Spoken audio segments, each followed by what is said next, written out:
Welcome back to the News at 10. Let's continue our conversation now with human rights lawyer and democracy expert Clement Mukha, who is in Abuja. Before we went on the break, you were giving your assessment of the present administration in 2 years. I'd take this further. This administration did campaign on anti-corruption, insecurity, the economy, and so on. What should Nigerians expect perhaps in the next 2 years? Because that's all they have left to make, the difference that they promised us. I'm afraid we don't have 2 years. Generally in Nigeria, as you know, politics takes over after the first 2 years. And that's, I think, where really this country is very worried about what has not been achieved in 2 years. At the end of this year, the politics will begin. The politicians will begin their campaign.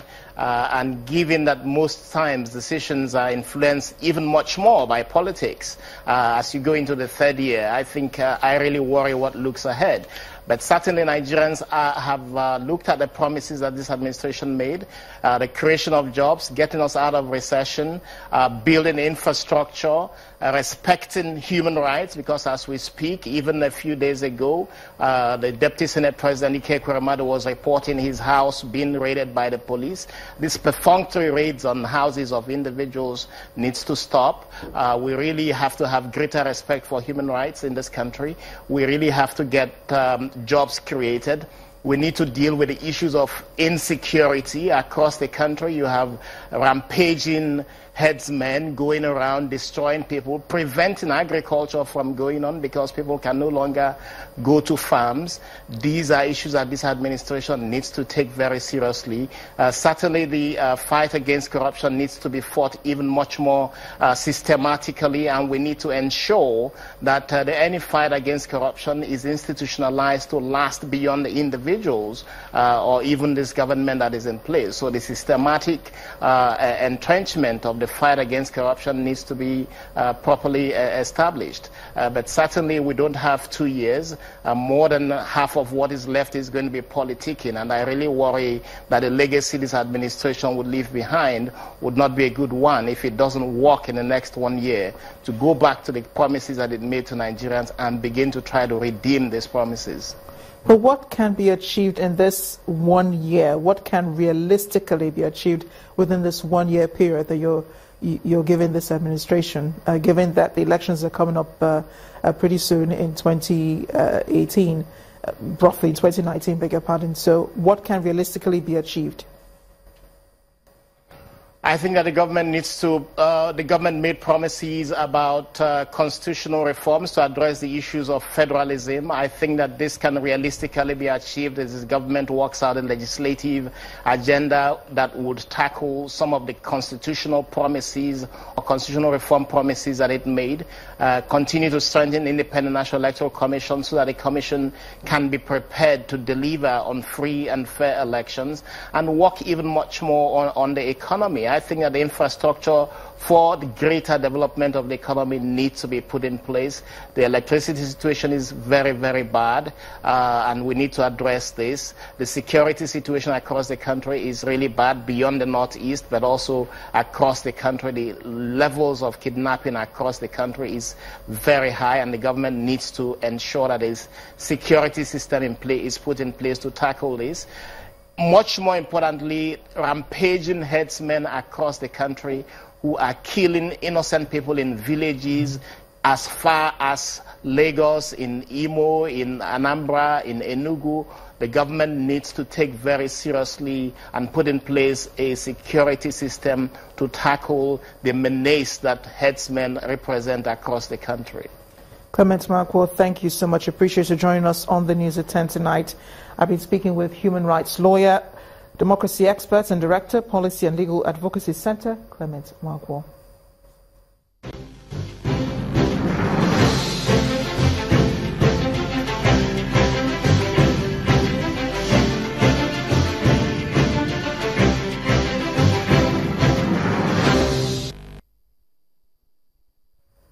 And it's time to head on to Abuja now, where Linda Akibe is standing by with more on the News at 10. Hi, Linda. Happy Democracy Day.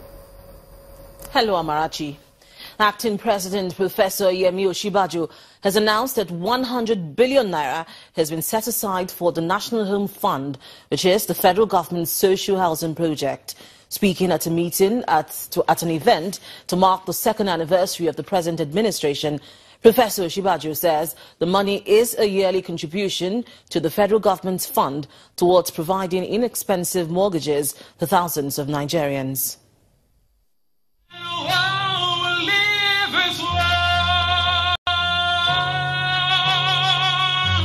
A podium packed with beneficiaries of the federal government's social investment program.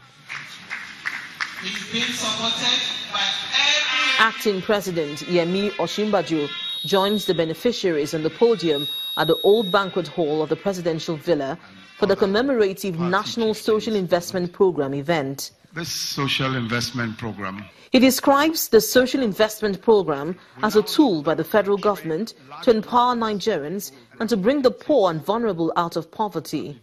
We have heard a lot about the programs already, but I would like to emphasize some of what I'm particularly proud of. The first is that we have shown that a massive program can be initiated and managed online. The N100 program is the largest post-tertiary jobs program in Africa. The social investment programs are designed to draw from the social policy framework in a manner that ensures a life of dignity for those who have been constrained in one way or the other from achieving their full potential. The program is in 4 parts: the N100, homegrown school feeding, conditional cash transfer, government enterprise and empowerment program. This program aims to ensure that every and any young Nigerian, graduate or non-graduate, between the ages of 18 and 35 can be paid 30,000 naira monthly over a period of 2 years if they volunteer to acquire the skills needed for effective delivery and productivity. We have touched the life of 26. According to the Minister of Information, government cannot turn a blind eye to the vulnerable and poor in the society. We have been able to employ 200,000 unemployed graduates. That is not propaganda. Channels Television spoke to some beneficiaries of the program who recounted the gains they have made so far. We've benefited a lot from it. For instance, we're able to feed our families from it. I'm a graduate animal scientist, but with this Empower, I can call myself a professional graduate animal scientist because I've been exposed to farms, to many farmers, many animal problems, and which I've been able to treat. Going forward, Acting President Yemi Osinbajo has announced that there would be a reopening of the portals for the N100 program on June 13th. Some Nigerian refugees who recently returned from Cameroon have been moved from the Mubi IDP camp in Adamawa State to their home state of Borno. The 270 refugees are mostly women and children caught up in the Boko Haram attacks in Cameroon in 2014 but managed to escape.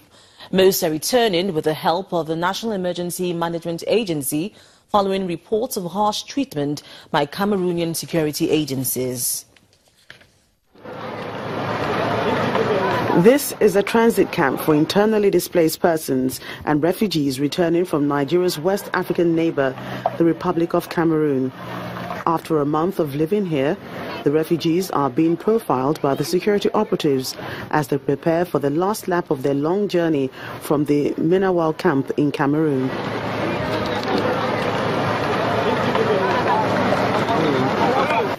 The final destination is Gamboru, a market town in Ngala local government area of Borno State, northeast Nigeria. These buses will convey them to Maiduguri, the Borno State capital, after which the state government is expected to take over.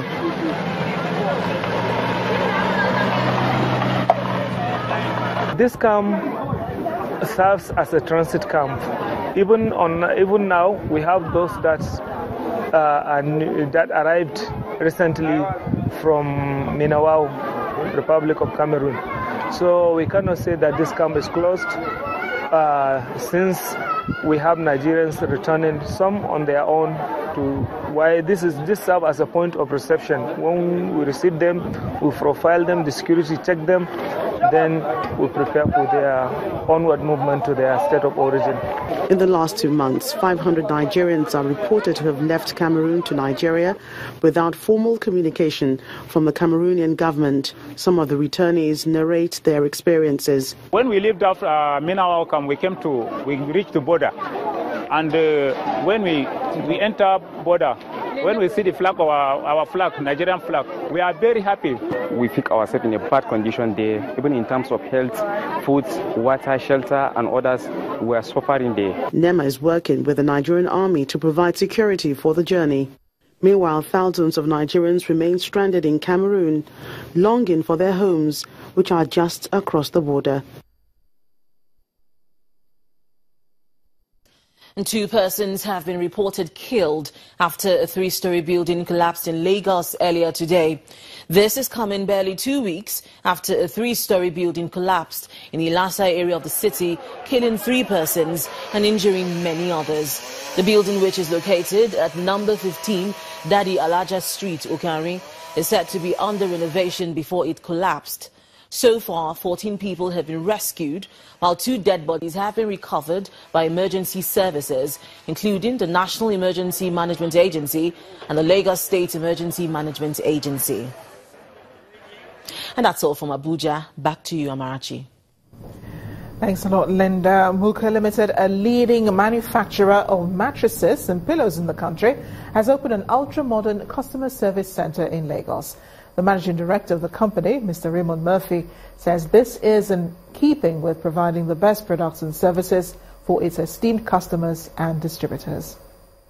Mukha Limited is one of the leading manufacturers of high-quality mattresses and pillows in the country, and since 1972 in Nigeria has enjoyed a satisfactory relationship with its distributors and customers. And to show further commitment, the company opens a customer service center in Lagos.